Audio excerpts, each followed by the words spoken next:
The 2019 Range Rover Evoque. This is Land Rover's smallest current production vehicle. Starting around 41,000 bucks, this Ford EcoBoost powered car costs less than half of the flagship Range Rover truck, and about $8,000 less than the next tier up Land Rover car, which is the Velar. Now, what was normally known as a solo entity, Range Rover's ended up turning itself into sort of an enigma with multiple personalities. Starting off with the normal Range Rover truck, followed by the Sport, and then the Velar, and then lastly ending in the smallest car which I'm sitting in right now, which is actually the Range Rover Evoque. Now, the Evoque comes in two different types of trim forms, one of which, unless you're some sort of 16-year-old girl whose father makes more money than God, I'm about 67,000 for sure guarantee that this option would actually fall at the bottom of your list for optional cars that you'd be getting on the market for. Now, the actual car that I'm sitting in right now is the 4-door, 5-passenger Evoque. Standard base model kind, no fancy gizmo autobiography trim, but you know, the bare bones minimum, which is usually what I get whenever I rent these types of cars. Nothing too bad, nothing too fancy, but you know, it gets the job done to do a comprehensive review on pretty much a lot of the stuff that I'm able to touch base about. Now, while there are two different types of trims for the Evoque, they do carry the same exact engine, especially in North America, which is the 2-liter EcoBoost, which is shared with the Ford Fusion and the Escape. Plus, I think the Focus also has it too as well. The only difference here is that the automatic is sourced from ZF, which is a 9-speed gearbox, which is actually pretty nice in sport mode. It's got lightning fast shifts, and the downshifts can pretty much blip the throttle for a nice even rev match, especially when we're going down into the turns. It's a very nice handling car. Little fun fact, that is the biggest engine that you can actually get in these cars from production, which is the 2-liter 4-cylinder. At this time, no options for a V6 are available, which makes this car one of the most expensive 4-cylinder vehicles out on the market right now, just shying a couple bucks away from the 718 Boxster S from Porsche. Now, despite all the typical negative shit that you see surrounding this little mini Rover, as well as being labeled as a Range Rover that's voted most likely to be driven by a woman that just has to complain about everything to a manager, I actually like the damn thing. Sure, maybe the car may fall apart on you on the highway sometime next year, but let's face it, if you're in the market for a Range Rover, the last thing you're worried about is money. See, I had a weird soft spot for the Freelander and the LR2. At the time, those were actually the smaller cars that Land Rover had to offer, and now in time they've been replaced by the Evoque. Now, I'm not exactly sure what it was about those cars that I liked so much, but I think it was the fact that you were kind of driving around and rolling down the street in a $50,000 RAV4. Now, of course, being such a small subcompact SUV, the small little green oval did stay true to its placement on the car door. Now, even though these things were the size of a Sportage and a RAV4, these things were fully capable off-road vehicles. You know, being someone that's been born and raised in Florida his whole life, I gotta admit that one of the buttons in this car are completely useless. And I feel like that any car that comes with them that automatically gets shipped to Florida should just automatically have them uninstalled. Now, the button I'm talking about particularly is any of these hill descending assist buttons. I mean, the hill that I'm sitting on right now is probably one of the highest elevation points inside the state of Florida. So this kind of actually makes me a little bit excited to use. Now, being a Floridian, I'm definitely not a seasoned veteran at going downhill on courses, so of course, safety first. Oh, look at that. Okay, I'm going downhill, but I don't really feel anything. I'm guessing that was the job that I was supposed to do? Huge success. Well, I feel absolutely and totally accomplished now. I have successfully navigated going downhill in a Range Rover. So far in the short amount of time that I've had this car, there's only two things that I actually didn't really like. The first one being the excessive road noise that you get when driving this car around. I understand it's supposed to be a Range Rover, it's supposed to be upscale and up class, but it also is a subcompact SUV. This isn't exactly as heavy as its big brother, the main Range Rover, the Range Rover Sport. You're gonna get a little bit of road noise, especially when you're going to, you know, like highway speeds. Nothing that you can't really avoid, unless you got like some sort of different type of tire, maybe that could help with reducing, you know, cabin noise when driving on the road, but that's just one of the main concerns that I have with this car. It's a little loud, but since this thing does have the heart of a Ford, it's got to have some of its drawbacks too, I guess. The design cues on this car were actually almost identical to the Concept LRX, which debuted in 2008, more than an entire decade ago.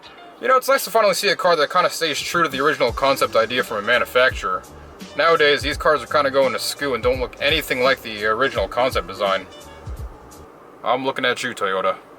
The interior design for this car is pretty much laid out well. It sort of kind of reminds me of like a Huracan or an NSX from back in their heyday. I'm talking about more like the NA1 and the NA2s. Center console is awesomely laid out. In the center, you got pretty much 2 cup holders, your cigarette lighter, a little bit of storage compartment. One of the bad things about the center storage console unit isn't really the design or the look, but it's actually more like the size. It kind of virtually holds almost nothing. So here's my wallet. It doesn't really even fit in. This is fake, by the way, so don't Don't go all hype beast on me. Or even like a cell phone, if you really wanted to store it in there, it's pretty much all you're gonna get. Cell phone, a wallet, maybe like a pack of cigarettes, but that'll most likely eventually get crushed. Now let's take a quick look here at the back passenger area. So I'm a 6 foot tall guy and I got the seat all the way back with sort of an incline. And I'm sitting here in the back. I got pretty much almost little to no room, which is fine because I actually had the seat back pretty far back. Plus nobody really drives like this on a recline. So I can actually guess if I had the seat at a normal position, I'd actually be pretty comfortable back here. So if you are planning a road trip with fully grown adults, I would say you might want to keep the maximum rating of about 4 passengers in this car. Because the passenger area does kind of run out of room pretty quick. So behind the passenger and driver's seat, you have 2 little storage nets for probably magazines or whatever the hell you want to keep in them. In the center console, you got a little Evoque plaque to remind your passengers of just exactly what car they're driving in. As well as a little storage unit here, which again probably holds almost close to nothing. A lot of storage units in this thing hold almost close to nothing. I can't really figure out what exactly you're supposed to store in there. In the center, you do have a little pull-down console, and this is where your 2 cup holders are. Now, I'm not sure if there's a 3rd cup holder here in the back because I know this is supposed to hold 3 people in the back rows. Probably not, because this is why they put the cup holders in the center console. And again, to top it off with more useless storage, we've got this little center console that pops up, which probably amounts to the same square area that it takes to hold stuff in that box over there. Now the infotainment system is nice and clear, and that interface kind of reminds me of that first custom homemade road trip DVD that you made a long time ago on your old Windows computer. Now underneath the infotainment system, you've got your typical climate controls as well as presets for off-road conditions and hill descent assist buttons. Now going to the rear cargo area, we have about 20 feet of cubic space, and whenever you fold the seats down, you have about 50 feet of cubic space. Now for shits and giggles, in comparison, the 4 Expedition and the Navigator have about 104 cubic feet of space when their seats are folded down. Now one of my favorite parts of this car is this ridiculous panorama roof. The second you hit that shade button, it keeps going and going and going and back, and you think that the shade just opens and it never ends. The panoramic roof in this car is probably one of the biggest that I've ever seen in my entire life. Next to the Audi A3 and the Lincoln MKZ, I think this has got to be one of the biggest panorama roofs available on a production car today. The only bad thing about it is that it doesn't actually open completely. My guess for their reasoning in doing that, it was in order to help push you towards buying the Evoque convertible. Although I will admit it would be kind of cool to go off-roading with the top down in this car, hitting a trail in like Colorado or something, rock climbing, and or even like going desert ratting or something with the top down would probably be one of the coolest experiences ever. Of course, you might get laughed at by the majority of the dudes that are there, you know, totally sending it in the sand, but f*** them, you know? I feel like this car could dominate an autocross event if it was like SUVs only.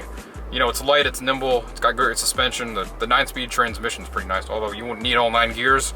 The transmission in sport mode is pretty lightning fast, almost feels kind of like a dual clutch. Now with all that said, I'm actually proud to give this car an A- rating, which is a 90%. Performance is a 7, design is a 10, and interior is a perfect 10. Which leads to my total average score of 90% for lazy car reviews. It's a pretty solid score, not too bad. Now I totally recommend getting the Evoque if you are on the market for a subcompact luxury car and have an insane amount of money to blow.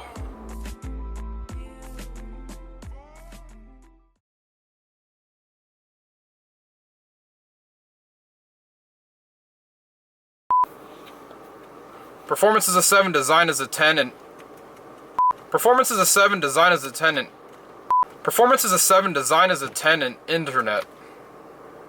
Engine performance was a 7, design is a 10, and performance is a 7, design is a 10, and internet. Why can't I say this, dude? It says interrupt. Interior. Alright, that can't me up now. Performance is a 7, design is a 10, and interior is a perfect 10. Which leads to my total average score of 90% for lazy car reviews. Totally recommend this car if you plan on getting it. Totally recommend this car if you plan on keeping something. Totally recommend on getting this car. I totally recommend on getting the Evoque. I totally recommend on getting the Evoque if you're on the market for a subcompact luxury car. I totally recommend getting. Now I totally recommend on getting the Evoque if you are. Now I totally recommend getting the Evoque if you are on the market for a subcompact luxury car and have an insane amount of money to blow.